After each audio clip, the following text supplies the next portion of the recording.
I had always been a night owl, relishing the stillness that descended upon the world when the sun dipped below the horizon.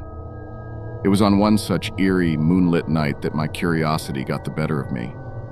I decided to explore the abandoned asylum that loomed on the outskirts of town. Its grim history was well known. Stories of unspeakable horrors and cruel experiments had shrouded it in a sinister aura. As I entered the crumbling building, the floorboards creaked beneath my feet, and the air grew icy. It was then that I heard a faint, chilling whisper from deep within the shadows. My heart raced as I followed the voice, winding my way through narrow, dimly lit corridors. The further I went, the more unsettling the whispers became, like a cacophony of tormented souls. Panic gripped me, but I couldn't turn back. I needed to know the source of these haunting sounds. Finally, I reached a decrepit room with an old wooden door ajar.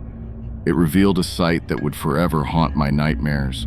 In the flickering light of my flashlight, I saw a wall covered in frantic, etched writings, the desperate scribblings of former patients. Amongst the chaos, one message stood out: "Leave now or share our fate." Just as I read those ominous words, a ghastly figure emerged from the darkness, its twisted, contorted form sending shivers down my spine. I turned and fled, my heart pounding in terror. The whispers grew louder, chasing me through the labyrinthine passages. Miraculously, I burst through the asylum's front doors and stumbled into the moonlit night. I never looked back, but the ordeal left its mark. Nightmares haunted my sleep, and the chilling whispers lingered in my ears. The asylum's dark secrets remained buried, but I knew one thing for sure. I had narrowly escaped a fate worse than death, one that I could still feel lurking just beyond the edge of my sanity.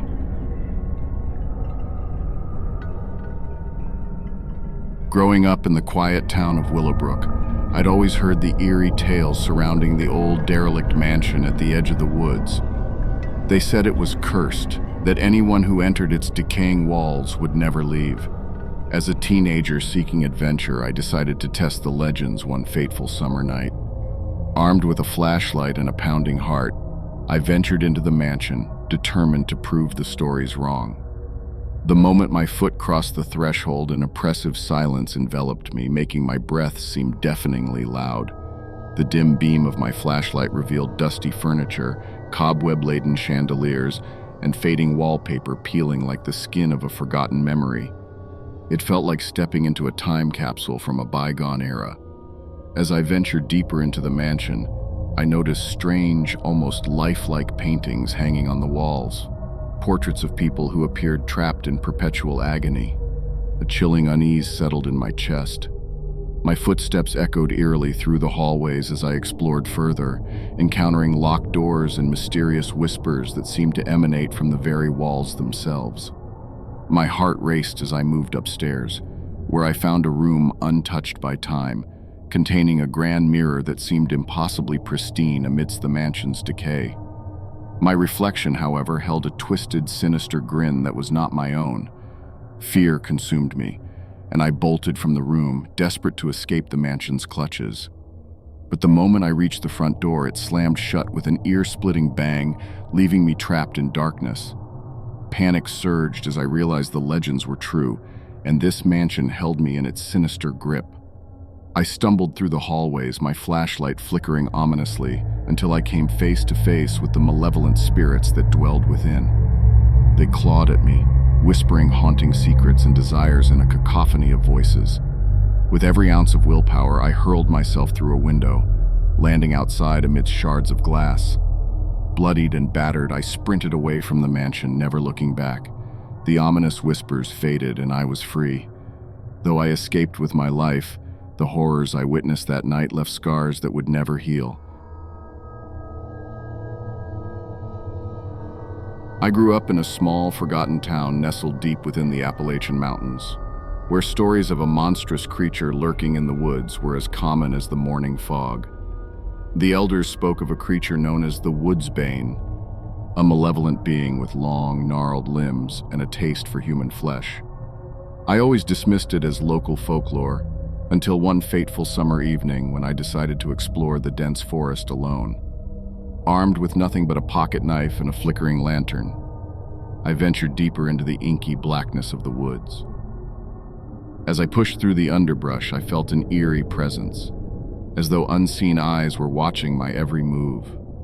The forest itself seemed to come alive, with rustling leaves and sinister whispers that seemed to mock my presence. Ignoring the growing unease, I pressed on, determined to prove the legends wrong. But then I heard it, a guttural growl that sent shivers down my spine.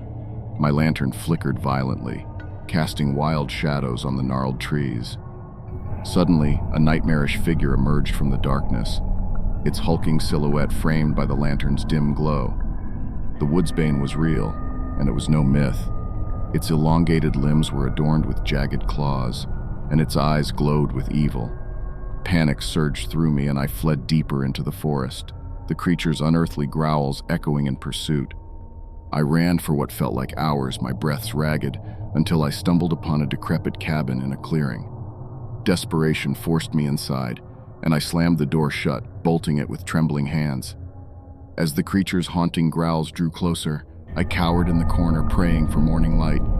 When the first rays of dawn pierced the cabin's dusty windows, the growls ceased, and the woodsbane retreated into the forest. I emerged from my sanctuary, battered and bruised, but alive.